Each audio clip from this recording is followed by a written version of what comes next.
Hello everyone and welcome to the course. I'm so glad that you decided to join me on this adventure through YouTube to understand it a little bit better and to make your channel better and to grow with YouTube. So before we get started, I just wanted to sort of go over a quick introduction of Udemy. In case this is your first time on the platform, I want to go over the structure of the course so that you understand all of these sort of little caveats throughout.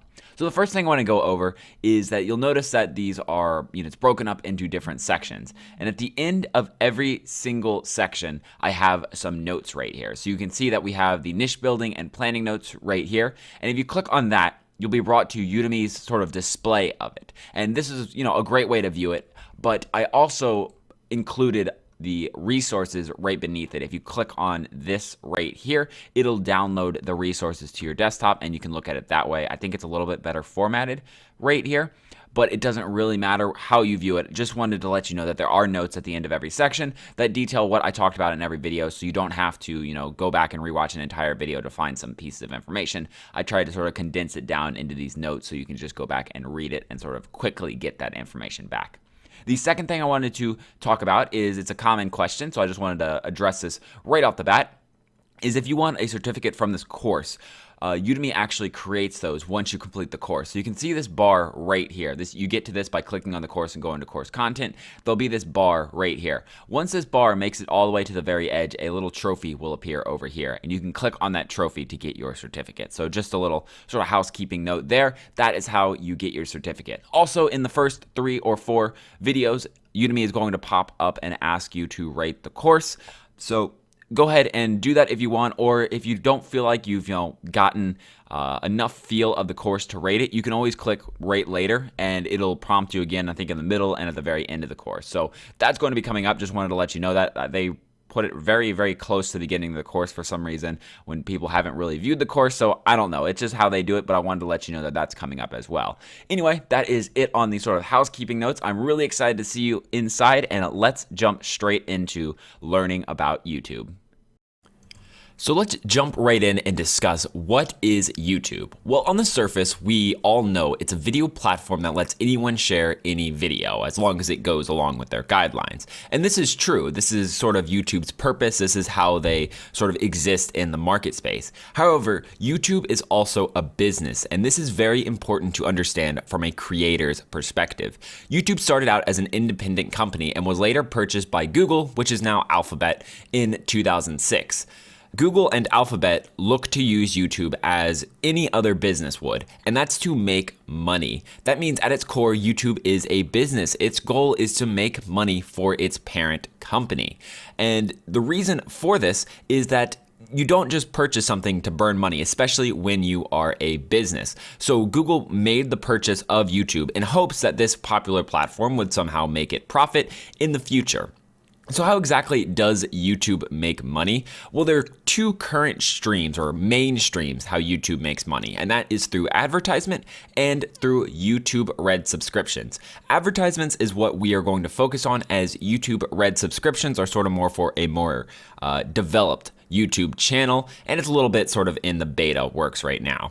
So in order for YouTube to make money, it needs to prove to advertisers that it has a lot of recurring traffic, and its videos will bring the advertisers profit. So the more recurring traffic it has, it means the more audience view that YouTube will give these advertisers. So if YouTube can prove it gets 1 million views a day, it'll make more money than if it can prove it only gets 10,000 views a day. So YouTube is trying to get more and more traffic every day to help, raise the prices to the advertisers, which makes YouTube more money. The more recurring traffic, the more money for YouTube. Therefore, YouTube pushes for recurring traffic. That is what its algorithm is targeted for.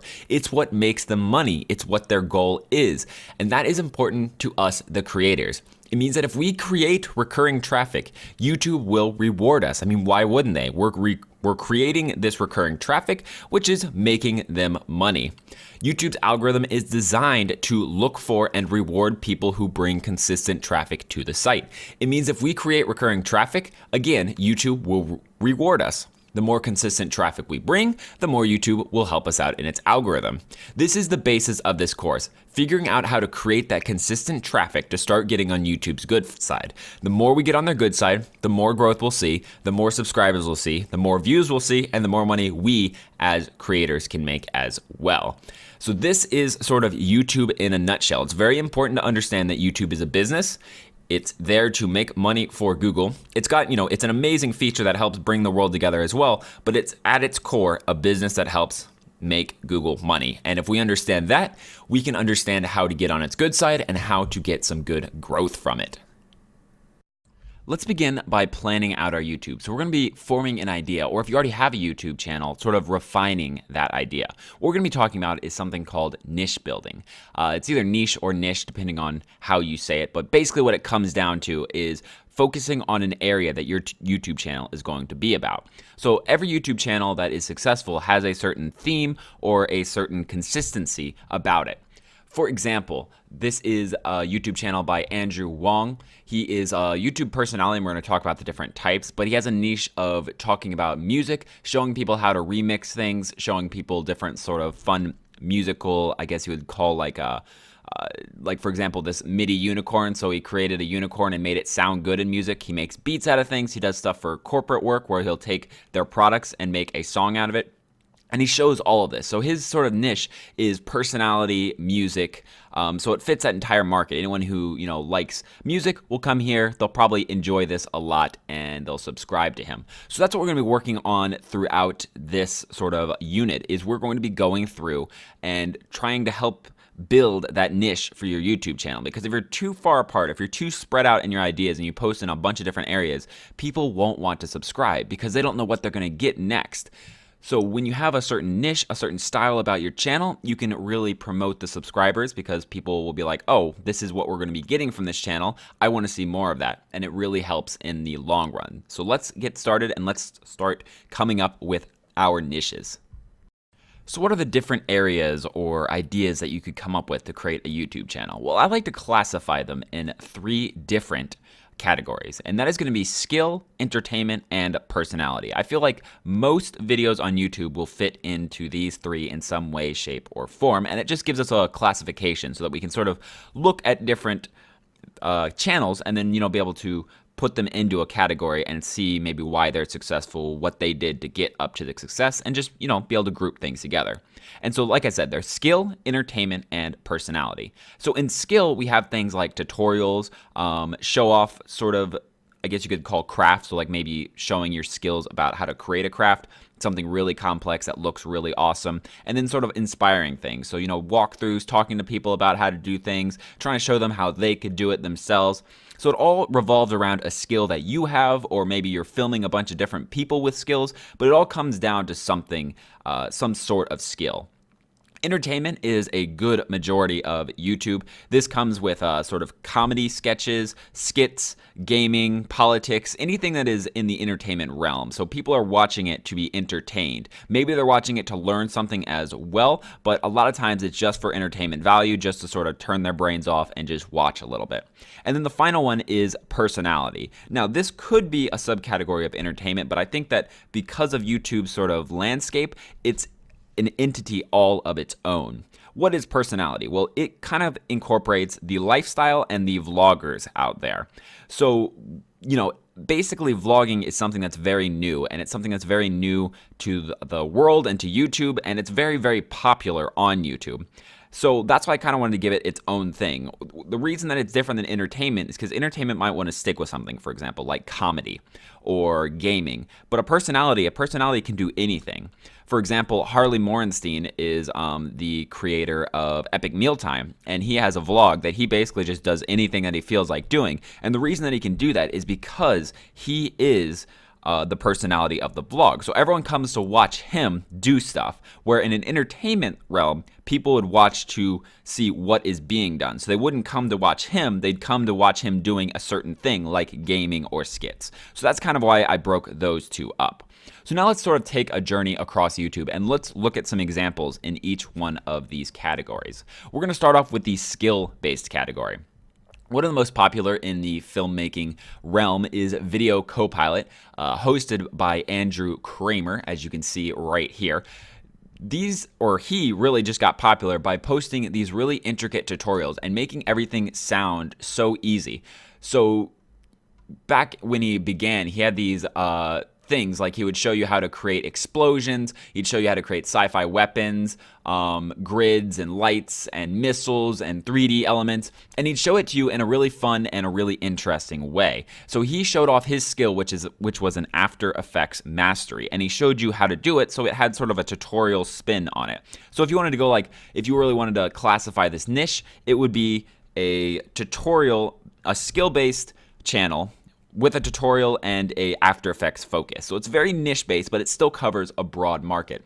Another one is the guys over at AWE and these guys are basically a bunch of different shows put into one channel, and basically what they cover is building things. One of their most popular shows is Man-at-Arms Reforged. They build basically just real weapons from like games and stuff.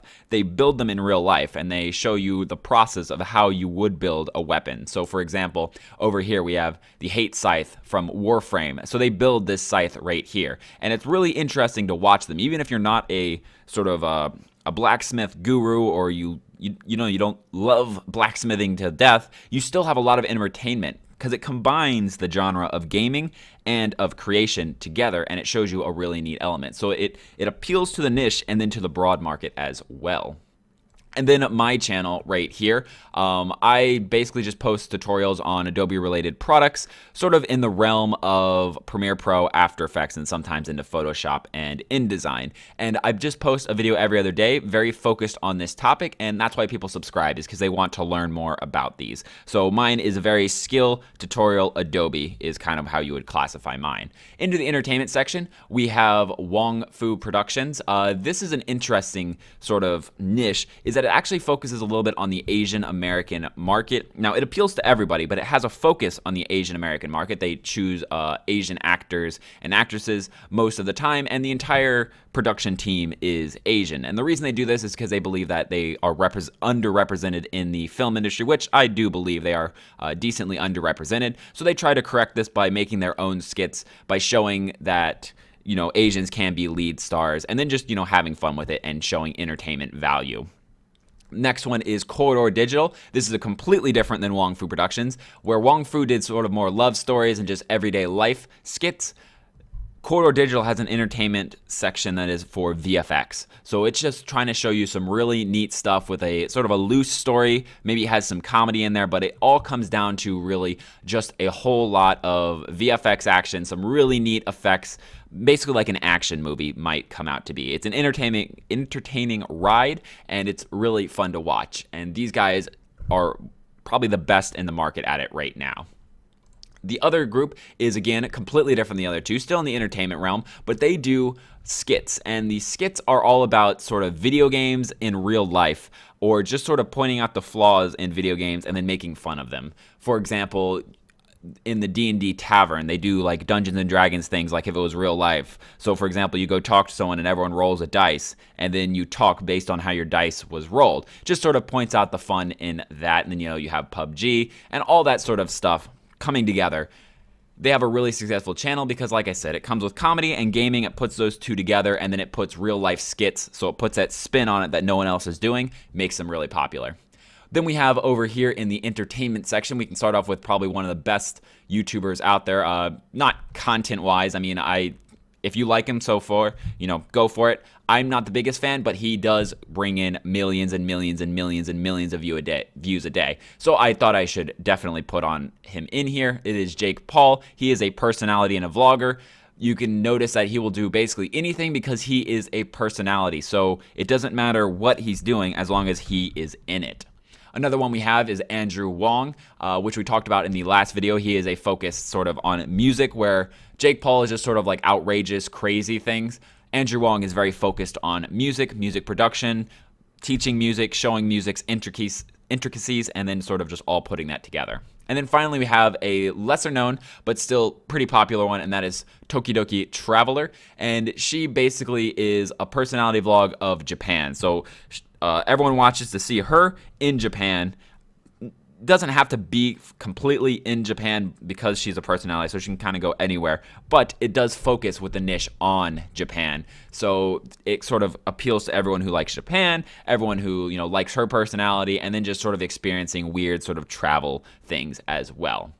And so you can see that each one of these that I went through has a specific element. It fits into these three categories, and it fits into one of even the subcategories, but it has a spin on it. Like Corridor Digital is VFX, Wong Fu is Asian American, with also a mix of sort of everyday life and sort of love stories and stuff like that.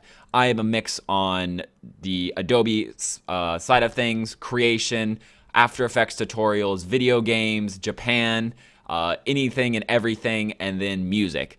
So it all comes down to finding your niche and then finding the spin that you can put on it. And we'll talk a little bit about that later, but sort of come up with an idea and find out where it might fit into these spectrums and where you might try to push and where you can learn from others that have done something similar.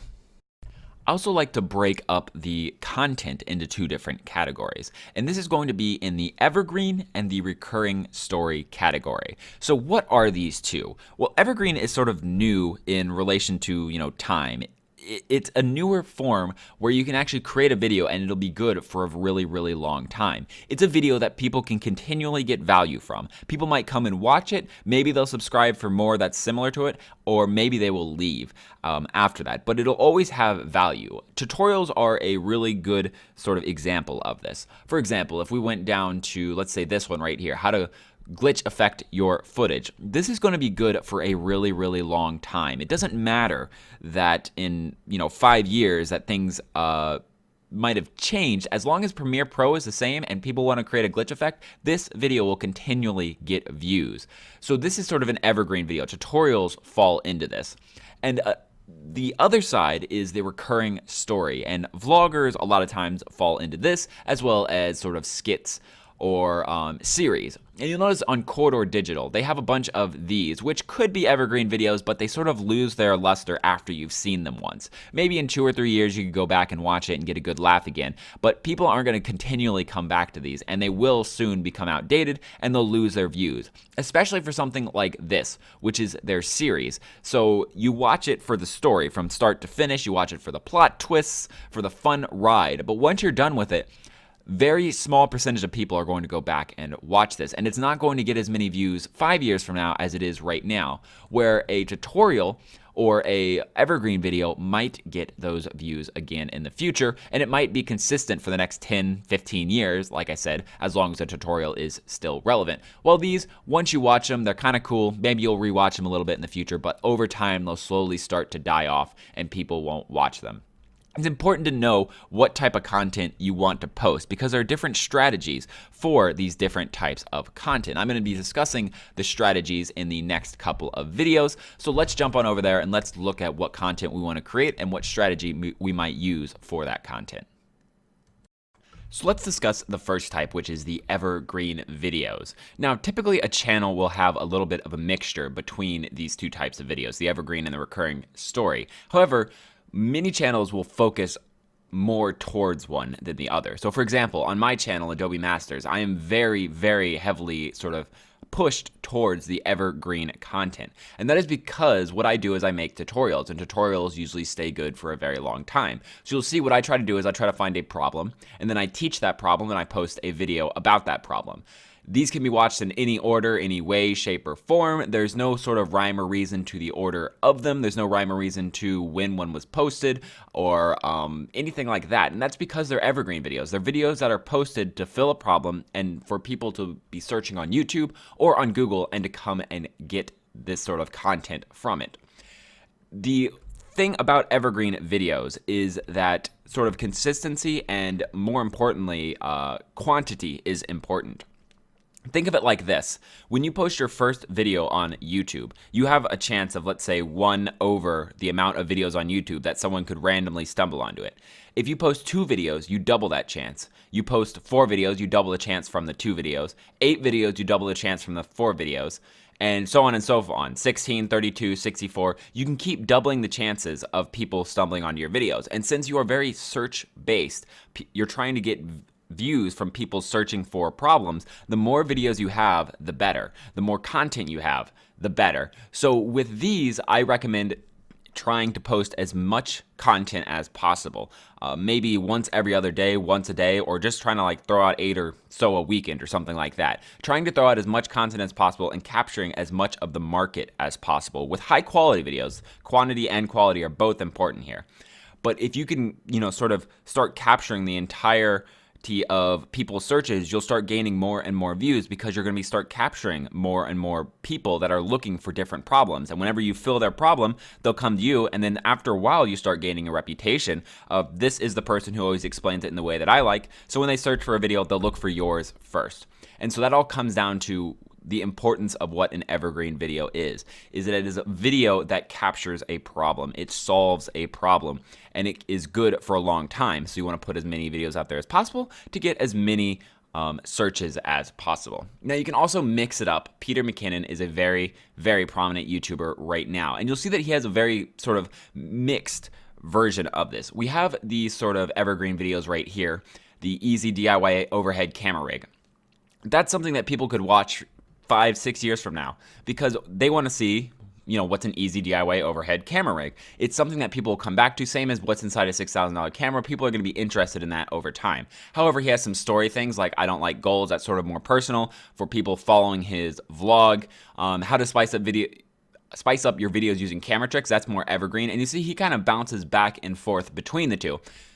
So even though he's a vlogger, he has some evergreen content in there because he knows that it might bring people to his channel and therefore might increase his growth. And we'll discuss sort of the balance a little bit later in building our audience. But right now, I just wanted to go over what is an evergreen video and why, if you're, leaning your channel towards there, what are some goals that you should do as an evergreen video? And like I said, that's to try to post as much high quality content as possible on a consistent basis. So you want something that people will want to come and search for your videos first before looking for other videos.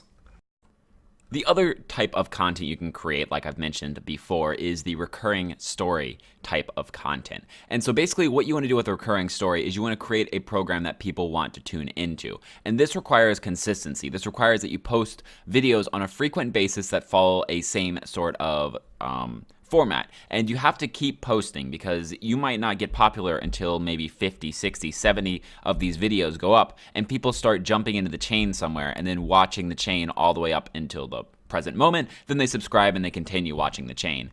One of the groups that does this pretty well is Wong Fu Productions. This is their side channel, More Wong Fu. And they do this thing called Lunch Break where they basically just sit around, talk about different life things while eating food. And it's supposed to be that you can sit there and watch with them and it feels like you're all having a little lunch break together.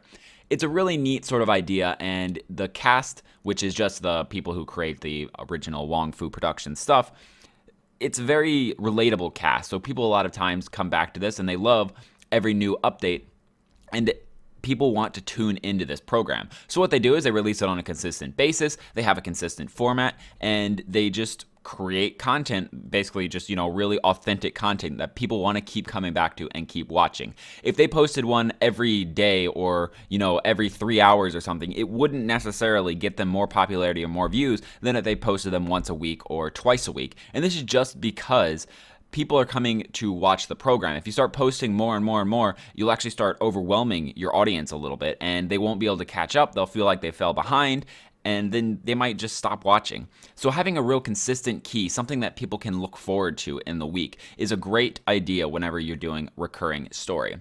Sam and Nico also do this sort of idea. Although a lot of theirs have gone towards advertisements, they still try to make them really entertaining and sort of like almost like a reality show.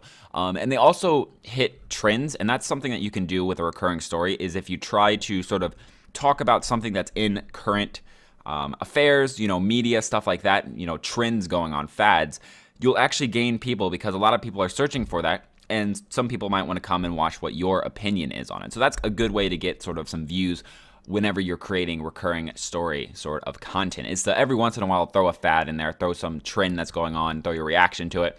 And you'll see that it works pretty well because it can get you. Now, once you get to the edge of clickbait, you can sort of get some negative press, and that's not always the worst thing in the world. However, it can create a group of people that are trying to basically bring your channel down. So sort of look at the line, try to find the line, and just sort of try to work around it and get post content that is high quality and post it consistently so people can actually get sort of accustomed to watching your videos every once in a while, and you'll start having your recurring story videos gain a little bit more views as well. So if you're leaning towards this in your YouTube channel, this is some of the ideas is maybe post on a consistent basis, get a format that is very similar so that you can keep posting stuff around that format and people know what to expect. People will want to subscribe because they want more of that content. The next thing you want to do is you want to check your competition. So you've got an idea set. Maybe you have some ideas about some of the content you want to create, whether it be evergreen or recurring story. Now let's look if anyone else is doing the same thing. So for example, I just searched for craft vlog, and here are all of the results that came up. And we can see that there are a bunch of different results here. And what we want to check is if anyone doing something similar to what we're doing. So for example, maybe this first video, craft vlog number 6, that sounds like she does it on a consistent basis. So we check in and we do see that there are some craft vlogs, but she does some other things as well throughout here, just sort of anything related to craft and maybe even some vlogging stuff you can see down here. So we could check this out, and maybe this is the type of content we want to create, something similar, so we can look in and see maybe what she's doing, what is getting her the most views, analyze her videos, and see which ones are most popular.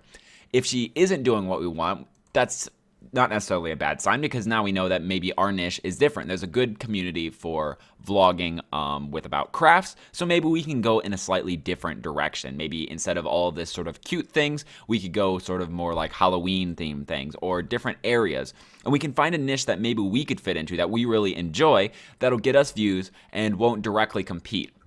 Sometimes though, you do need to directly compete with different people. Maybe you want to create something that's extremely similar to this up here, and that's okay too. You just need to find out, which we're going to talk about in the next video, is making your channel unique, making something unique that people will come to your video as well as her video.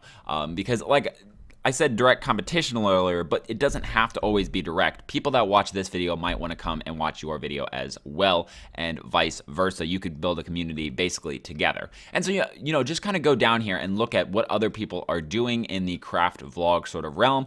Another example is, let's say you wanted to create something on snowboarding, consistent snowboarding, maybe tutorials. And we can see there's a snowboard pro camp right here, and it looks like that they probably post a lot of snowboarding type videos. Looks maybe even on sort of the vlog side of things, but they also have some tutorial videos in there. So you'd check this one out, see what they're doing well, see how you could do something similar but slightly different to set yourself apart. So checking the competition is something that is really important. Going through, looking at different videos, analyzing maybe what different people are doing, looking at different people in all different realms, and you can start just understanding how the competition is working, what's working for other people, and how can I be just a little bit different. So now that we have a good understanding of maybe an idea that we want to go, and then maybe some content we want to create, and we've checked out the competition a little bit, let's discuss making your channel unique so that it stands out. And standing out is important because maybe the niche that you want to go for has already some popular YouTubers in it. And this is not necessarily a bad thing. It means that that niche is popular. But if you create content exactly the same as those other 2 YouTubers or 3 YouTubers or 4 YouTubers, then people aren't going to come to your video because it's going to be more of the same. So what you need to do is find a way to create a unique spin to your channel.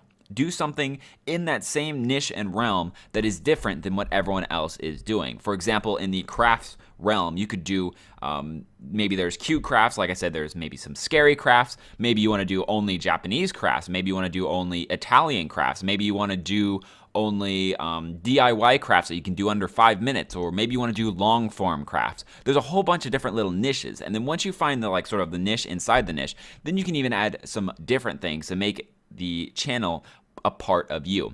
Filmright does this pretty well. They teach filmmaking techniques, and there are a couple of YouTube channels on YouTube that do this, that teach filmmaking techniques. However, they have this sort of very dry, quirky, dark humor about them that makes people really just want to watch every one of their tutorials. Even if it's just 8 minutes, there's a video in here in Filmright that's literally just 8 minutes of one of their main characters, Josh, just standing there saying, yeah, I'm not going to make a video today. And it's hilarious. It makes people want to watch it because he's so funny in the way he does it.